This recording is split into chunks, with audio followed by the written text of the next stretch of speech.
All రీసెంట్గా we went to Tirupati.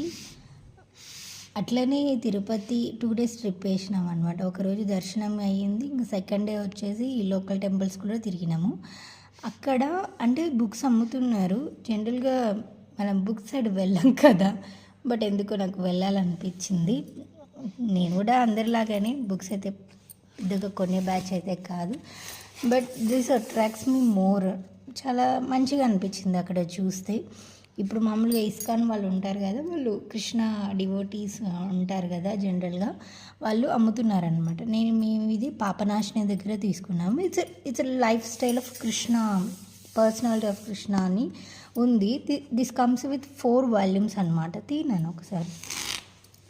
4 books వస్తాయి. Children పిల్లలకి బాగుంటుంది అని అనిపించింది నాకు చూస్తే.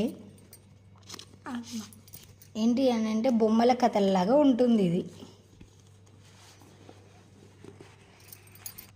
సో ఇట్లా మనకి 4 బుక్స్లో ఉంటుంది. 1 2 3 and 4. సో ఇది ఎలా ఉంటుంది అని అంటే పిల్లలకు చదవడానికి చాలా ఇంట్రెస్టింగ్గా అనిపిస్తుంది. పిల్లలకంటే ఫస్ట్ నాకే చాలా ఇంట్రెస్టింగ్గా ఉంది. ఇలా బొమ్మలతో వస్తుందన్నమాట సెట్ ఆఫ్ బుక్స్ ఇట్లా. సో ఇక్కడ మనకి ఏమేమి ఉన్నాయనేది కూడా ఫస్ట్ పేజ్ కాంటెంట్స్, ఏ దాంట్లో ఎన్ని చాప్టర్స్ ఉన్నాయనేది కూడా ఉంటుంది అనమాట. వాల్యూమ్ 1 ఇట్లా బొమ్మల ద్వారా ఉంది. సో పిల్లలు చదవడానికి కూడా ఇష్టపడతారని తీసుకున్నా.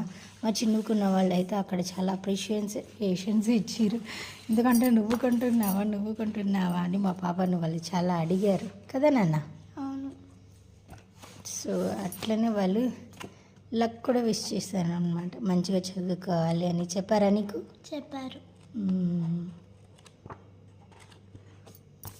సో తీసుకున్నా. నాకైతే వాళ్ళు 1500 చెప్పారు. 1200కి తీసుకున్నా. 1000కి అడిగాను, కానీ వాళ్ళు మేము సర్వీస్ చేస్తున్నాం మాత, ఇందులో మాకు ఎటువంటి ప్రాఫిట్ అనేది ఉండదు అని చెప్పారు. సో సెట్ ఆఫ్ 4 బుక్స్ 1200 రూపీస్కి వచ్చినాయి. బాగున్నాయి బొమ్మలు. ఇంకా చదవలేదు, చదవాలి. బెడ్ టైం పడుకునేటప్పుడు ఒక్కొక్కటి. వాళ్ళ ఇంగ్లీష్ కూడా కొంచెం మంచిగా ఇంప్రూవ్ అవుతుంది కదా, స్టోరీస్ లాగా మంచిగా బాగుంది. ఇట్లా వాళ్ళు కూడా ఇంట్రెస్ట్గా చదువుతారని అనుకుంటున్నా. చదువుతారా చిన్ను? చదువుతా.